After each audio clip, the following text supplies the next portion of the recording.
Hey, book girlies, I'm Sarah. Hey, gamer guys, it's Ian. And you're listening to A Pot of Sass and Sarcasm.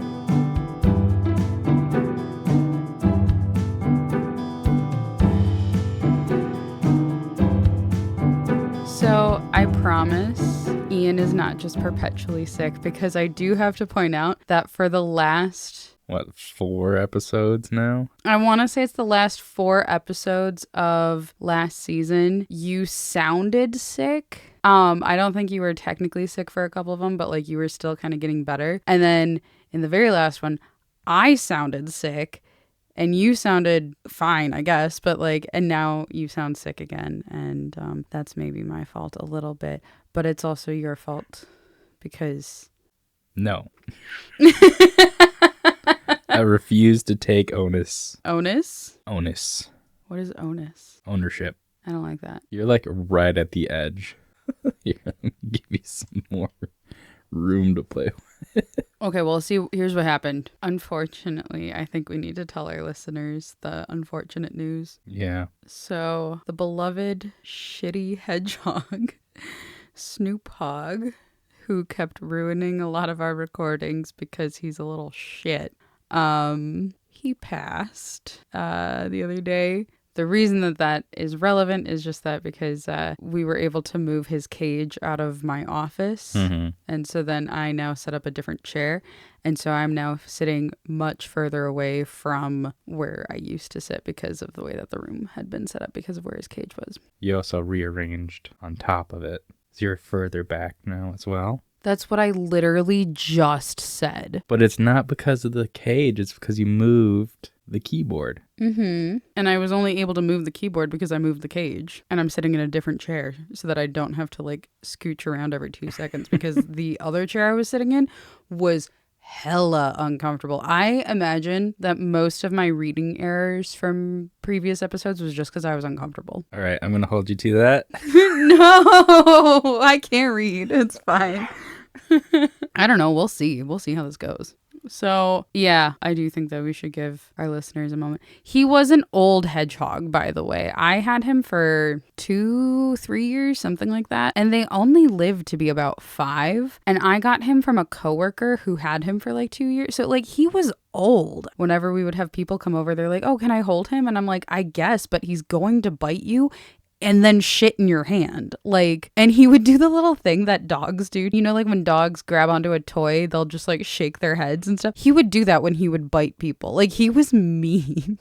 He just wanted to be left alone. He did. He was a cranky old man. And, yeah, I just recently finished editing the episode where he had, he was super active. He was so active. And I felt really bad because I was like, he died a couple weeks after that episode. He died last week. So, you know, R.I.P. Snoop. I hope that you have your fun shit wheel and wherever your afterlife is. The big hamster wheel in the sky. Oh my God. So, it feels like it's been a while. So, what games have you been playing? Well, I've been playing a few games, but the one I wanted to talk about is called 20 Minutes Till Dawn. Why do I know that one? That one sounds familiar. As I was telling you that I made my friends download it while I was visiting them. Oh, okay, yeah. This is an action roguelike. Of course it's a roguelike. Bullet hell. What the fuck? Survival. Are they just saying words? No. I think they are. Those are apt descriptions for the genres. Those are all technical genres, I guess. Okay. So you're already familiar with roguelikes. Familiar is very generous, but okay, yeah. I've described them to you once or twice. That means you are now familiar.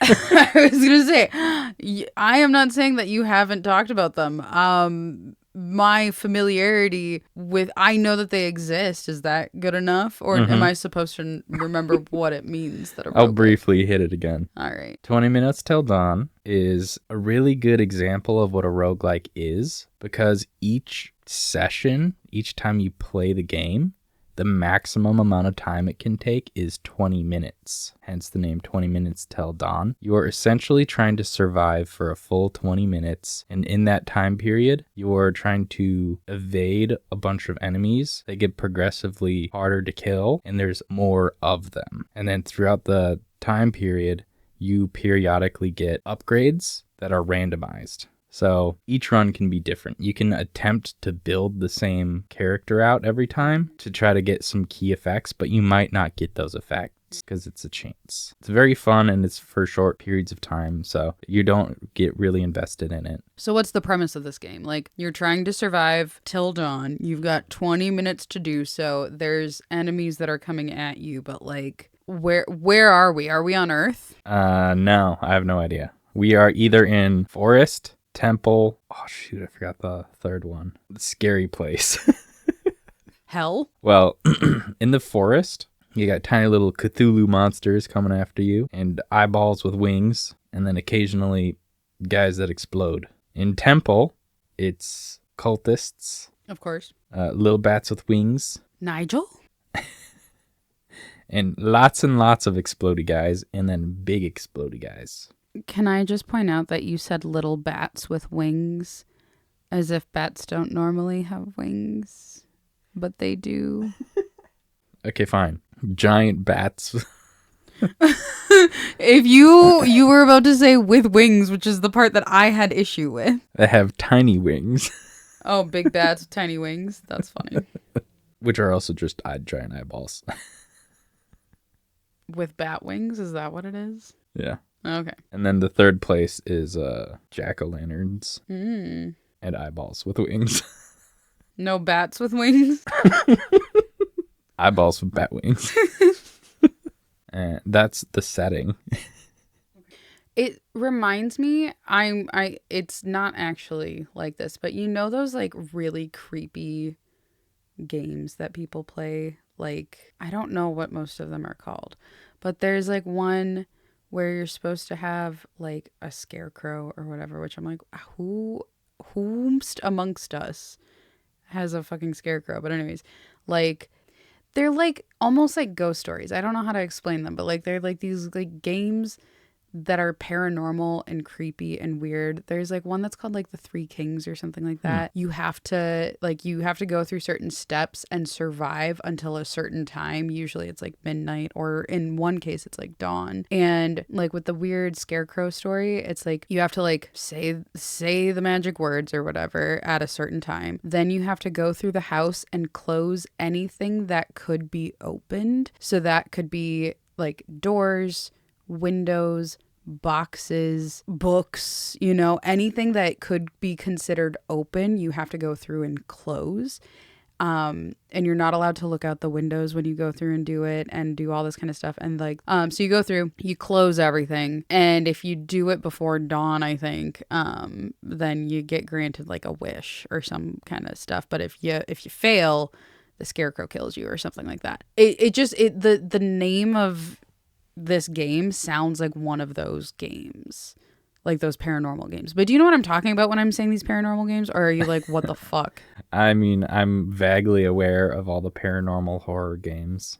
It's not a video game. I'm saying it's like real life game? A physical game that people will sometimes play. I don't know if anybody's actually played them, but they're almost like ghost stories or like things that you would find on like creepypasta, where you would find like, it's like rules to a game that you're like, has anybody actually ever tried to play this? So it's not about video games or board games. It's like it's like Bloody Mary, like playing Bloody Mary in the I should not say it one more time because somebody's gonna freak out. But it's like when you go into the bathroom and you say it and whatever. It's one of those kinds of games where there's like a ritual to it. I guess ritualistic game is a way to describe it. Yeah, it's probably poking at something like that. Is it? Okay. Yeah.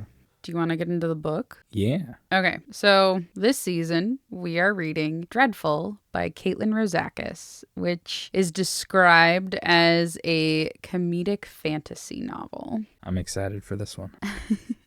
The tagline on the cover says, by the way, it says, "Would it hurt to be a little more good. And so as much as I like to read books blind, I did look into this one a little bit because I really, really needed something light and fluffy after the last 2 seasons of this show. I needed something after The Nightingale and Here There Are Monsters because I'm like, I need this to be fluffy. And I knew when we drew this, I was intrigued because I was like, I knew that the first line in the book was light and fluffy. But I did look a little bit more into it, and it definitely seems promising to be light and fluffy. So I can't wait. So far there's been a trend that I think I want to continue with this pod, which is I always have to talk about the opening line because the opening line, like I said, is the reason that I got this book in the first place. Honestly, this is probably one of the best opening lines I think I've ever read in my life. Let's hear it. He woke up with no eyebrows and no idea how he'd gotten into such a position. Boom, I'm hooked. Tell me more. Tell me everything. What the absolute fuck do you mean? He woke up with no eyebrows and no idea how he got into such a position. How do I have no eyebrows? Did he wake up and just immediately look in a mirror? Oh my god! Yeah, that's the thing. I'm like, how did he know he didn't have eyebrows? Because or he looked in the mirror at some other point and was like, "What happened to my eyebrows?" Oh my god! How long have I had no eyebrows? Oh my god, it's so good. So already light and fluffy. I'm loving it. This is great. It wasn't just that he couldn't remember why he was lying on his back or why there were tiny fire. Oh, jeez. I'm not so sure.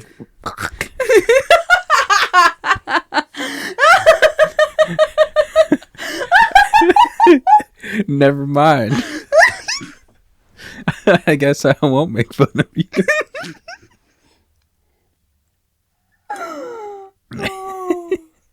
It wasn't just that he couldn't remember why he was lying on his back or why there were tiny fires smoldering throughout the room.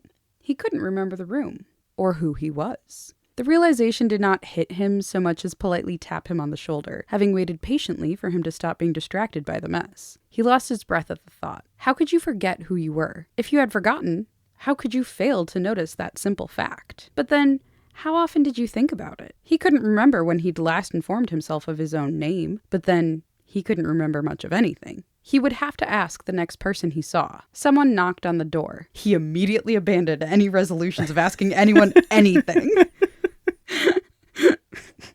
I love that. He would have to ask the next person he saw. Someone knocks. Never mind. Not asking. I'm not asking. No, I'm not doing that. He immediately abandoned any resolutions of asking anyone anything. He was the only person left in the workshop of someone who kept human skulls as decor, and things were on fire. He did not want the sinister owner of this room to come back and blame it all on him. So this guy, we don't know his name because he doesn't know his name. He's like, I don't know who I am. So he starts looking through the room, trying to figure out not only who is the owner of the room, but who he is and why he would have been in such a room. And he sees that there's elaborate magical runes, a bloody dagger, a huge articulated bird skeleton, in addition to the aforementioned human skulls and tons of books and tomes. So he's starting to believe that the owner of this room is a dark wizard and he wants nothing to do with him. And then he starts to realize that there's like all this magic stuff and creepy things, that he's wearing a creepy robe and stuff like that, that maybe he's the evil wizard that owns this room. He's like, I'm the only one that's in this room. Is this my room? Like, am I the person who decorated this place with all this really creepy stuff? What the hell? And so he's starting to believe that not only is he the owner of this room, but he's also a dark wizard. And he's wondering, assuming he cast a spell that went terribly, terribly wrong. Meanwhile, there's still a person who's knocking at the door, and he's like, what? I gotta get that person out of here. And I don't know for sure that I am the owner of this room or not, but I gotta get them away from here. But like, who, like, what would they listen to? What would they respond to? Are they going to respond to, like, if I'm an evil wizard, let's say that I am, how do I get rid of this person? Like, what are they going to, like, listen to that's going to, like, actually get them to go away? And this person doesn't get shooed off very easily. So here's what happens next. Someone knocked on the door.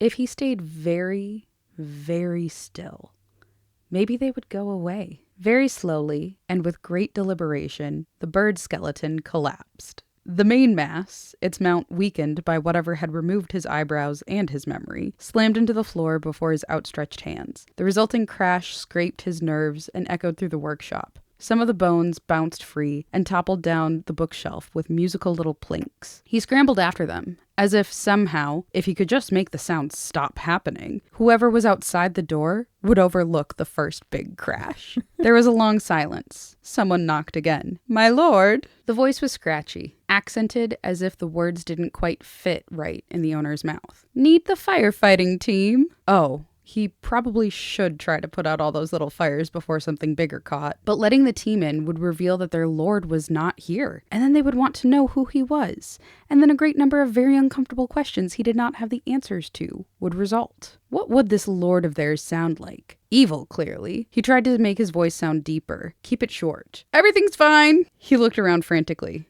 Not much in the way of firefighting equipment. "Need help, my lord?" Very persistent, very commendable, possibly suicidal. The owner of the voice clearly put duty ahead of self-preservation. "No!" He knocked over a broken bottle, which crashed onto the floor in a spectacular spray of glass shards. A whiff of purple smoke escaped as the contents rapidly dried into a powdery residue. "My lord!" The handle of the door jiggled. "Stay out!" His voice rose to a crack. "You'll, disrupt the spell!" The jiggling stopped immediately. "Sorry, my lord." The voice had its own note of panic now. "Leave me alone!" "Yes, my lord." He would have savored the sound of retreating footsteps, but he was too busy putting out the owl wing that had caught alight. Once he'd extinguished the last of the fires, he collapsed in the massive wooden chair in the corner to catch his breath. It was a monster of a thing, a dark wood nightmare that had to weigh a ton. Sultry carved women peered through hair that barely hid their nakedness. One licked an apple in her hand with a long forked tongue. He stared at it, fascinated and vaguely disgusted, and all too distracted from the real issues he needed to be considering. Focus. Who was he? He was dressed in black velvet, which fell all the way to the floor except for the new holes. Expensive. Soft shoes, nothing meant for tromping around outside. A belt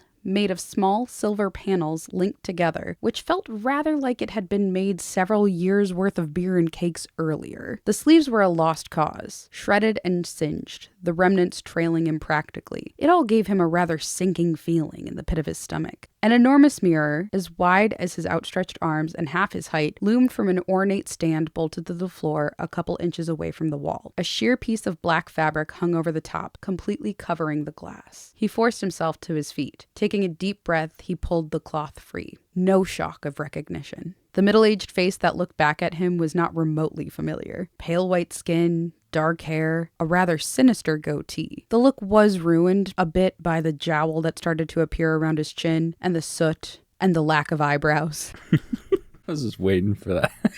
The falling sensation in his falling stomach finally hit the bottom. This menacing room, with its mixture of the weird and the ridiculous, it was his. The voice outside the door obeyed his commands because they were familiar. There was only one kind of person who would have such a room and who would dress in such a way. He was a dark wizard. So I love the humor in this already. This is really great. Some of the things are like phrased kind of oddly, but I think that's kind of the point. It's very whimsical and very over the top. I think from what I've read about this book and the just looking at the quotes on the back cover and everything like that, it's kind of designed to make fun of standard fantasy stuff. It's poking fun at its own genre. And so it's going to be twisting all of the normal fantasy tropes. And I'm here for it. I think that's going to be so much fun. So anyways, he starts looking through everything, trying to figure out more clues. So he's like, okay, this room is mine. I'm probably a dark wizard. Cool. Awesome. I probably shouldn't let people know that I don't know who I am because I'm pretty sure as a dark wizard, I probably have a few enemies. One or two. And if they find out that I don't know who I am, they'll find me weak and vulnerable and kill me. And I don't want that. So he starts looking through everything, trying to find out more clues, maybe figure out who he is, what's going on, what kind of spell he was doing. He's like, maybe I wrote my name down somewhere. No such luck. And he was like, maybe there's going to be an object that's familiar. Maybe there's going to be anything that he could work with. And he found a stack of papers with spells and diagrams. And he suddenly realized that he could remember how to perform magic. Okay, good. I was going to be like, does he not know how to do magic anymore? He's like, I don't know my name. And there was a moment when he's like, I might not be able to read, which he was like, I didn't even know that I could read before this. But like, I was like, what if I forgot how to read? And then he was like, oh, I can read. It's just fine. And he's like, I remember how to do magic, at least very simple spells. And after testing it out by setting a single rose across the room on fire, he starts frantically tearing through the room, trying to find more clues. He's like, okay, I'm a dark wizard and I know how to do magic. What else? Like, what is going on? This is so fun. We needed this. What else was here? He started opening little boxes at random. 3 teeth, small enough to be a human child's, with too much root left to have fallen out on their own. A pile of black pellets, which he only realized were fumets after he'd poked them a bit and then pulled back in disgust. A button, a tiny golden key, a stub of a candle, the skull of a mouse, and an ornately carved black rock that nearly hummed with malice. So I had to giggle because as soon as I saw the line, the skull of a mouse, I heard you saying, mouse skulls! Because that's what you would do when we were reading Here There Are Monsters. Every time I mentioned anything about Deidre doing some shit, you'd be like, mouse skulls! She's got him. They're somewhere. Oh, Sky's going into Deidre's lair. Mouse skulls. They're going to be there. So apparently, I have a feeling that all magic is rooted in mouse skulls. Yeah, little tiny mouse skulls. And I also had the thought this is just, again, random coincidence of how I'm going through these books. But wouldn't it just be hilarious if this dark wizard one day turned into the spirit of the woods that Deidre and Here There Are Monsters meets? Just another spell that backfired. Yeah. And like the rights and all of the people there he thinks are invaders because of some bullshit or whatever. I was having a time thinking about these two stories meshing because this one is so humorous and that one was so not that I just thought it would be really funny. But anyways, so he's got all the stuff, including the core of all magic, which is mouse skulls. Anyway, so he's looking through everything. He's not finding anything that's particularly useful, not anything that's like sparking a memory or anything like that. And then he suddenly finds a jar underneath the bones of the collapsed bird skeleton. And he has this feeling that he's been looking for the jar. He spotted a jar half buried under the shrapnel and bird bones at the back of the desk and felt his heart leap with excitement. Somehow, he'd been looking for this. It was part of the routine. The jar was unlabeled, of course. He took a breath and unscrewed the lid. Inside crawled a nest of furry black caterpillars. They twisted and crawled over each other in a revolting manner. There was something wrong with them. As he looked closer, he realized they had no feet, nor even really bodies. They were more just a stripe of hair. Then he burst into laughter, tinged only slightly with hysteria. Are these his eyebrows? They were his eyebrows. It's like a whole jar of them. Just his eyebrows. Like just spare eyebrows. He has magical eyebrows. He has magical eyebrows so many jokes can come out of that. Just too many of the jokes I can't quite explain. You'll understand them, but I'm just thinking about the witch from Troll 2 and her magical eyebrows. Yes, dark wizards always need magical eyebrows. Magical, huge eyebrows. I just love that, though, that he also just has this jar of, because he said it was like a nest of them. There's a bunch of them that are in there. It's not just 2. It's like they're like spare eyebrows in case of emergencies kind of thing. Like he's used to blowing off his eyebrows. I love that. That's so great. He picked one up by the edge and dangled it above his face, hesitating.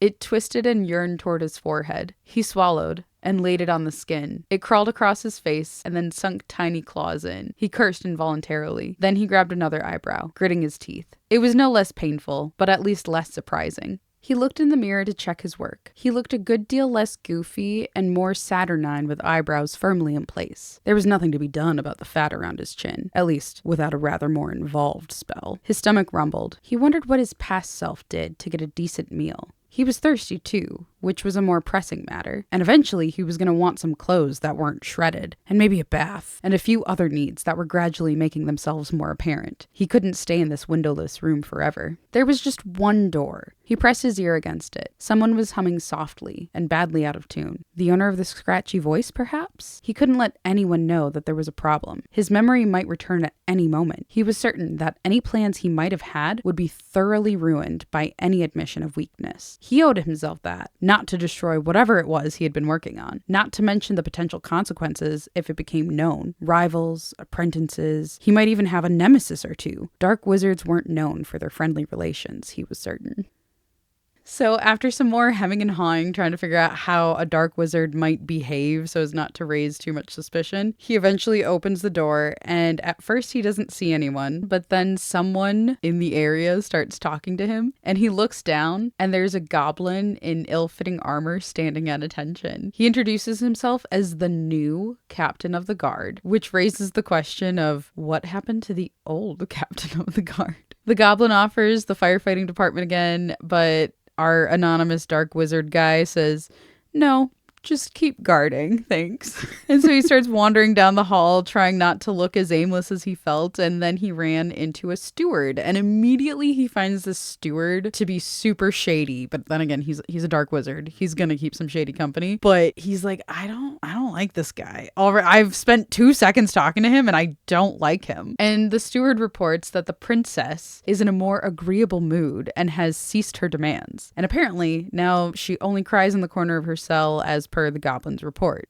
He nearly lost his breath at the influx of new information. He had goblins. He had a princess. He had no idea why he had a princess. But he didn't much like the idea of the steward going anywhere near her. And he hadn't even met the girl yet. Or at least he hadn't remembered her yet. Princess Eliash's father has offered a small fortune for her return, the steward confirmed. Oh, that seemed like a fairly good reason. Tempting, he said in a neutral voice, as neutral as he could muster. The steward cackled. As his master appeared to be in good humor, he was clearly willing to play along. "It would be, my lord, wouldn't it? I wish I could see the old fool's face when he discovers the true plan." Oh dear, there was a plan. Of course there was a plan. "Perhaps you shall," he said magnanimously. The blood drained from the man's face immediately. Apparently, that had been a threat. I love that. I love, maybe you can. Yeah. And then just like and then just like the deadpan stare. Like, oh God. Oh no.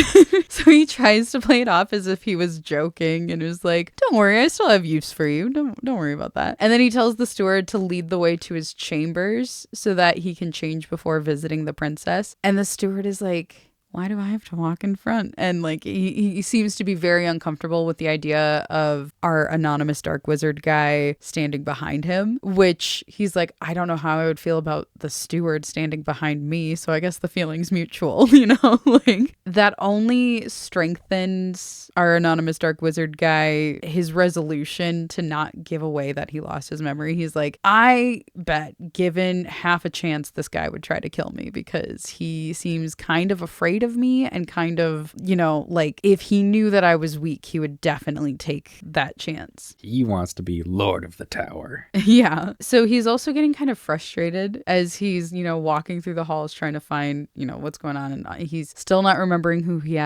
he is or what's going on. And everybody keeps addressing him as my lord. And he's like, "I don't even know what my goddamn name is." And he's like, and none of them are introducing themselves because they kind of already expect him to know who they are. And so he's like, I don't know what to do. And so he's trying to act cool and casual and ask questions that can be framed as like threats or warnings or, you know, something like that. But those questions don't get him really any closer to the answers that he needs. They are just questions that don't raise suspicions, basically. But he does, however, find it amusing to tease the steward guy. He's like, "I don't like him. And so this is super fun, knowing that all I had to say was that maybe you'll get to see the king's face when, you know, he finds out what the real plan is." And that came off as a threat. So he starts, you know, doing shit like that and just like teasing him. I feel like that's always been his personality. He's always made fun of the steward. And it's just ingrained in his being. Yeah. Just to F with this steward. Why are you censoring yourself? 'Cause I want to. It's so weird because then I'm over here being like, fuck shit. And then you're like, F with the steward. And I'm like, man, I am not the only one with a potty mouth over here. Fuck you. Thank you. Okay. So he realizes that he doesn't like the steward, and he gets the feeling that his former self also didn't care for him very much. And when he enters his chambers, there's another goblin waiting for him in the room. And apparently this is his new valet. And this one, thankfully, greets both our anonymous dark wizard guy and the steward by their names instead of just titles. So the steward is named Sirocco or Siraco. I'm going to call him Sirocco. I don't really know how you're supposed to say it. It's Siraco. Sirocco. I don't know. And our anonymous dark wizard is apparently Dread Lord Gavrax. Hell yeah. Hell yeah. He's a freaking dreadlord. So Gavrax tries to casually and unsuspiciously ask what happened to the previous valet, to which the steward, Sirocco, replied, "Oh, you burned him alive for crushing the pile on your favorite robe." I don't know what crushing the pile means. I'm assuming, like, shit. I don't know. You burned him alive for crushing the pile on your favorite robe. And so the horrified Gavrax, he was like, yeah, totally. And he's trying to keep a straight face. But he did find it relieving to know that since so many of his staff are new to him, that they're not going to be suspicious of his behaviors because they don't know how he would normally behave. He's like, that's horrifying that I did that. Also, how do I keep getting goblins to come and like fill these positions? That's impressive. But like, thankfully, they don't know what I would normally be like. So this is great. So he dismisses Sirocco, whatever, and tells Gribbeetle, which is the goblin's name. Gribbeetle. There's like this whole part about how he was like, I don't know how to roll my R's. And he's like trying to do it because it's Gribbeetle. Gribbeetle.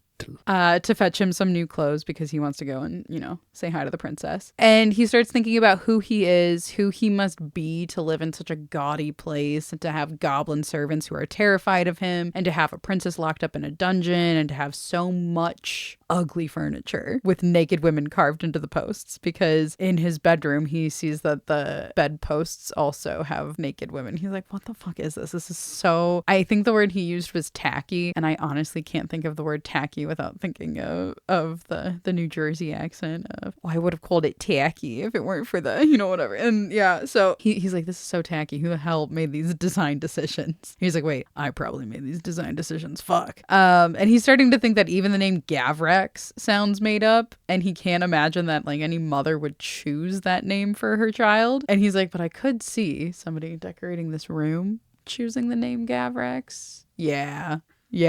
And he decides that he doesn't like that name. And he's like, maybe I can go by the name Gav. I can work with Gav. All right.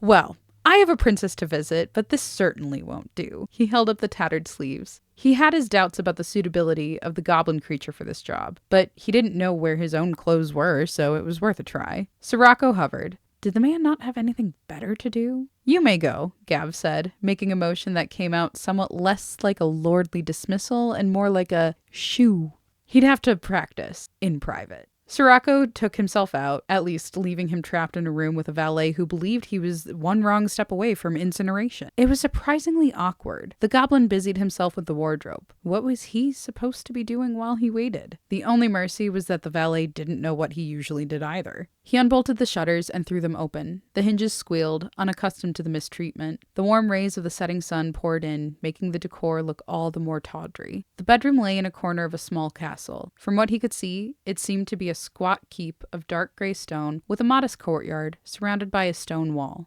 The entire thing perched on a hill, barely large enough to contain it, encircled by a stagnant moat. He felt a stab of disappointment, which he knew was irrational. He was a wizard of enough power to control his own keep and his own little town of serfs, but it was a somewhat pathetic town. Not much to be proud of. He supposed it was too much to wish for a really dramatic lair with craggy mountains and caves, or a proper moat at least. If he was going to fail at ominous, though, it might have been nice to at least achieve picturesque. Still, he had information. A lot more information than an hour ago. He had a name. Dread Lord Gavrax. Surely that couldn't be his original name, of course. No mother would name her baby Gavrax, would she? He winced. Of course, someone who thought those bedposts were a good idea would choose the name Gavrax. He tried thinking of himself as Gavrax and just couldn't wrap his mind around it. Gav, maybe? He could live with Gav. Grrr presented him with a set of robes, not even trying to mumble this time or make eye contact. Appropriately deferential, he supposed. What his former self would have wanted. He wasn't sure he liked it. How did the goblin come to work here? He wondered. Did he have parents? Someone to regret the risk their precious child was exposed to? Someone to eagerly embrace the opportunity? Did Gav himself have parents? The thought produced a faint throb of pain, like probing a wound that had long since scarred over. Was he himself an orphan? How did someone decide to go down the path of darkness?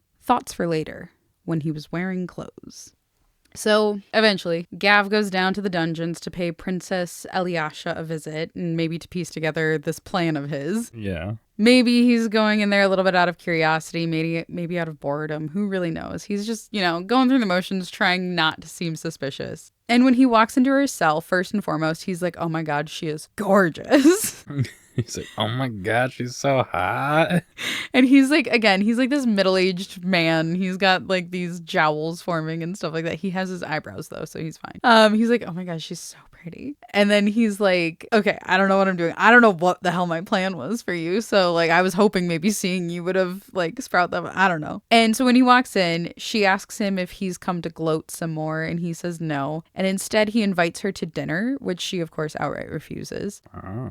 And then he said, okay, fine. If you don't want to come and eat dinner with me, how about you come and sit in the same room with me while I eat and you refuse to eat? How about that? And she seems really confused by him. Like she wasn't expecting any of what just walked into her cell. She's like, this isn't what you were like last time. It seems like she doesn't say that, but like she's very clearly confused by this behavior. And she wasn't really expecting that offer for dinner. And she was not necessarily expecting the respect he was extending to her as he talked to her, because she was like dressed in a nightgown and stuff like that, and it's very like revealing and all this kind of stuff. And he like maintains eye contact, and he is very conscious of it. He's like, don't you dare look down, like don't look below her chin, you can't do it. And so she's like confused by this, and he's like, here's the thing, if you have dinner with me, you can wear real clothes and just get out of this room for a little while. And it can be real food too, like it doesn't have to be the slop that I see that's in the corner of your room. Like you can have real food if you want. And she's like, what the fuck? And at one point he says, you're an intelligent young woman. I'm sure you're plotting your escape. And hey, if you want to, why don't you try out your escape plan at dinner? That sounds like a great time. And she seems surprised that he would describe her as intelligent, which I'm like, that's really sad. But like, she's not used to people calling her intelligent, it seems. And eventually she agrees to have dinner with him, or at the very least sit in the same room with him while he ate and she refused to eat. And she was still very confused, but he was like, good, this is great. Awesome. And then he goes to the kitchens to try to get them to prepare dinner. And they are also very confused. They're like, what are you doing here? We didn't even think you knew where the kitchens were. And he's like, I didn't. But they weren't that hard to find, it turns out. So this is great.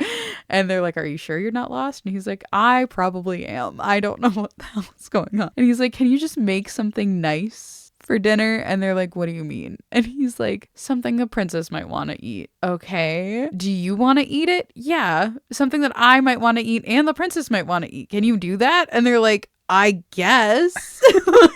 And so then he tries to ask it politely by being like, please. And then he's like, wait, I'm supposed to be a dark wizard. So he's like, I command that you make something nice for dinner, and like walks out. So it seems that no matter how he behaves, some people are confused by him. And he's not sure how long he's going to be able to keep up this appearance of knowing what's going on. He just keeps hoping that his memory is going to come flooding back to him. But so far, he's just received a few tiny flashbacks that so far seem pretty useless. So I haven't mentioned them yet. I'm sure at some point I'm going to have to circle back and say like, oh, he remembered this and then he remembered that, and whatever. Anyways, so Sirocco finds Gav and says, are you sure you want to have dinner with the princess tonight? You usually don't want to do anything after your meetings with Zarkanar. And Gav is like, my what with who now? What are we talking about? And Sirocco is like, yeah, in like 15 minutes, you're supposed to meet with Zarkanar. I don't know how to say this guy's name. I'm sorry. They're all weird names. Zarkanar. And he's like, yeah, I still want to have dinner with the princess. I totally know what I'm doing. So he goes back to his workshop where he'd originally awoken, and he gets the instinct that that mirror that he looked into earlier is a communication device. And after waiting for a little while, Zarkanar basically Skypes with Gav and asks about the plan and what's going on. And Gav very quickly realizes that he is afraid of Zarkanar, and he believes that his former self was also afraid of him. So Zarkanar asks him about the developments, and Gav almost shits himself trying to respond to the questions without letting on that he doesn't know anything about what's going on. The mirror flashed. He tried not to jump. Instead, he made sure to finish pretending to read the sentence and then set the papers down very deliberately, a small and pleasant smile on his lips. Zarkanar's skin smoldered, a red so dark it was almost black, as if he'd mixed dried blood with a touch of ink and painted it on. It looked nothing human. A stiffened collar of black velvet rose from his shoulders to above his ears, framing his gleaming bald head. The cloak clasped with a small skull, seemingly human but smaller than a baby's. A fetus? A monkey? Shrunken? Disgusting, whatever the origin. The whole effect was ridiculous. But Zarkanar's eyes burned with a menace that killed the laughter in Gav's throat. "You have the princess?" Zarkanar's voice rumbled deep from his chest. Gav felt a burst of envy. His own tenor could never convey that level of malevolence. Gav swallowed, his mouth gone suddenly dry. "I do." "Good." The other wizard's eyes narrowed. "Any resistance?" "The king is attempting a ransom," Gav offered after a pause. He had no idea what the other wizard expected, and the small, frightened mammal part of his brain was insisting that he meet those expectations right now. That seemed to amuse the other wizard. One lip curled up in a smile. "Anything appealing? A small fortune. No land, though." He forced a smile of his own. "A little insulting, really. You'd think he barely cared for the girl." Zarkanar's laughter boomed. It didn't make Gav feel particularly reassured. "Feeling bold today, are you?" Gav could feel the blood rush out of his face, leaving him dizzy. Zarkanar could tell something was wrong. How should he behave? Obsequious? Terrified? No. He'd made his choice and had to bluff it out. "I did my part." The gleaming eyes narrowed. The first part, at least. Now we must wait for Velevna and Zaxis to complete theirs. Without any other ideas, Gav nodded. Another smile played around Zarkanar's lips. It promised things Gav did not want to see delivered. "For the moment, you need to merely hold her. And not get any foolish ideas." "You can do that, can't you, Gavrax?" "No foolish ideas," Gav repeated faintly. "Excellent," said Zarkanar. "We'll speak again in 3 days." Gav nodded, still dizzy. The mirror winked out. He collapsed back into the chair. So the plan in question hadn't started with him. Not good. No, it was being masterminded by a man with ensorcelled skin who should have been ridiculous, but instead turned his bowels to water. Even now, his insides were spasming, demanding that he find himself a privy soon. Which I feel like that's a joke there's a lot of fantasy novels. A particular one comes to mind that says something about like my bowels turned watery or whatever, like all the time. And I'm like, it's so gross. What does that even mean? It means that you're shitting yourself with diarrhea, and it means that like you're like scared shitless kind of shit. And I'm like, it's such a stupid way to say it. So I'm hoping that this is this author's joke on that and making it fun, because oh my god, every time I read that in a book, I'm like, ew, disgusting. All the books I've read, no one ever talks about bowels. Like, in the pit of my stomach, nerves, and the sweat on the back of my hand. Yeah. Anyways, any thoughts of releasing Princess Eliasha fled out the window. Definitely not an option. He'd felt bad. He didn't actually wish to harm the girl, but a quick consideration revealed that he was not going to risk Zarkanar's wrath for some stranger, no matter how pretty. He'd have to do much more research, he realized. This was just the first part of Zarkanar's plan, and he could not afford to disappoint him in parts 2 through whatever. What he was not going to do was admit to Zarkanar that he couldn't remember the rest. It's like, I don't know what the freaking plan is. Zarkanar seemed like the type who only valued people as long as they remained useful. The last thing Gav wanted was to become a liability. Liabilities got eliminated, and Gav very much wanted to survive. So that's where I'm at. This seems interesting. So, like I said earlier, I think that this book is meant to turn those typical fantasy tropes on their head a little bit and be kind of silly. So, I feel like it's going to be a little bit harder to predict where things are going to go because of that. Because, like, you would expect the story to go one way and then it's probably going to make fun of that kind of thought. And so it's going to go somewhere else. But so far, I'm loving the humor. This is exactly what I said. This is what I needed. This is what I meant when I was like, I need something light and fluffy. This, so far, super light, super fluffy. I'm loving it. I'm loving Gav being this awkward middle-aged wizard who doesn't know what the hell's going on. It's really refreshing. And Yeah, I'm interested to see if he does any dark wizard things. Yeah, I get the sense just from the tagline of it saying, like, would it hurt to be a little bit more good? I am wondering if he's gonna become like the bad guy turned good just out of amnesia. Like, he's like, I don't remember, whatever. I'm wondering if there's gonna be romance in the book or if it is all just gonna play at like certain tropes. Oh my god, I really hope that they like pick at some of the romantasy tropes. I love romantasy. I'm going to say that right now. I do love fantasy and I like romance novels. I like historical fiction. I like a lot of stuff. It's pretty hard to find a genre that I don't like. But I do get very annoyed, especially with romantasy tropes. So I hope they poke fun at some of them anyways. Like if there's like a one bed situation, I'm going to lose my shit. That's going to be so funny. I hope he falls in love with one of his goblins. I think that'd be so great. Oh my god. Or better yet, maybe he doesn't fall in love, but maybe Elisha falls in love with one of the goblins. That'd be great. There's all sorts of opportunity for all kinds of fun things. I like this a lot. I was worried that I wasn't going to like it because of how light and fluffy it is, because I can't remember the last time I've read something light and fluffy. Yeah. When you were describing when he found out that he burned his last goblin attendant alive, and he goes, oh no, what kind of guy I was hoping he would think to himself, good, then I can just burn them. I've burned them in the past, and if they figure it out, I'll just burn them. That's a good point. I don't know. I think that this is gonna be lighter and fluffier. And stuff. Like, he definitely sounds like he used to be a horrible person, and it would probably be hard to read about who he used to be. And I love that it's gonna open up the question of like, what defines you as a person? Like, is it what you've done in the past, or is it who you are and the choices that you're making right now in this instant? I think obviously there's going to be weird circumstances that are going to compromise that, but I don't know. I think it's an interesting question to ask, and I think it's interesting to ask this question from the perspective of a humorous story. I think we're going to hit the overarching trope of evilness is done out of cowardice. I think that's going to be the overarching trope of this. Yeah, I think so. Which I'm okay with. I'm good with that. Yeah, you can tell all kinds of good stories with that. I'm honestly just here for the ride and the vibes. I'm having a great time so far. I'm not even that far. It's not a long book either. It's like, I want to say it's less than 350 pages, and there's like 20 chapters, and I'm like halfway through chapter 2. And it's great. I'm having a great time so far. So, did you learn anything today? I learned that you can have a jar of eyebrows. You didn't learn that mouse skulls were the center of all magic? No, I found that if you're going to do magical experiments, you should have a jar of eyebrows.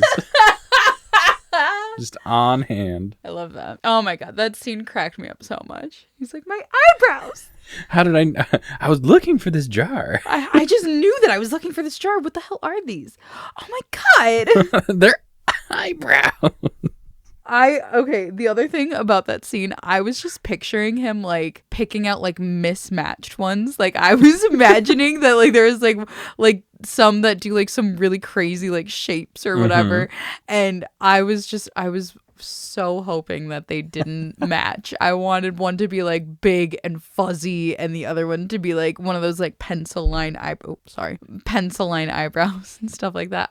That would have been hilarious. But there's already so much room for comedy in this that I'm like, okay, it didn't need to be that, but man, that would have been funny. You learn anything fun? Does it have to be a fun thing that I learned? No. Did you learn anything? I learned for the second time what a roguelike is. or probably the millionth time. Who knows? This one was specifically action roguelike. What was the other word that you said? It was something like a bullet. Bullet hell. What the fuck is that? That means there's lots of things that you cannot touch. Do you die if you touch them? Mm-hmm. Oh. Yeah, no, I learned that video game producers just say words when they are describing the genre of their games. No, that's consumers have assigned that to that type of game. I hate it. I hate it. When you were reading that, I was like, what? I should get a list of all genres. No, you should not. And then just go down. There's some fun ones. Bullet hell is one of the good ones. If you say so. I got you real good with Souls like the other day. Yeah. Yeah, you did. Where can people find us? People can find us on Facebook. At A Pot of Sass and Sarcasm. You can follow us on Instagram. At A Pot of Sass. You can send us an email. apotofsass@gmail.com. You can donate to our Patreon. Patreon.com/apotofsassandSarcasm. And don't forget to check out new episodes on Saturdays, wherever you find podcasts. You can rate, review, and share. Hope you enjoyed listening. And we hope you keep listening. Later. Stay sassy. Fuck. Stay sassy.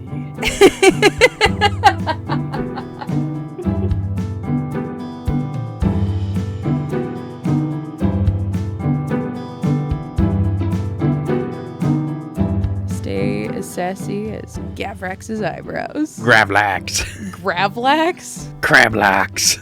Jeez. Grab some crablax. Can we be done?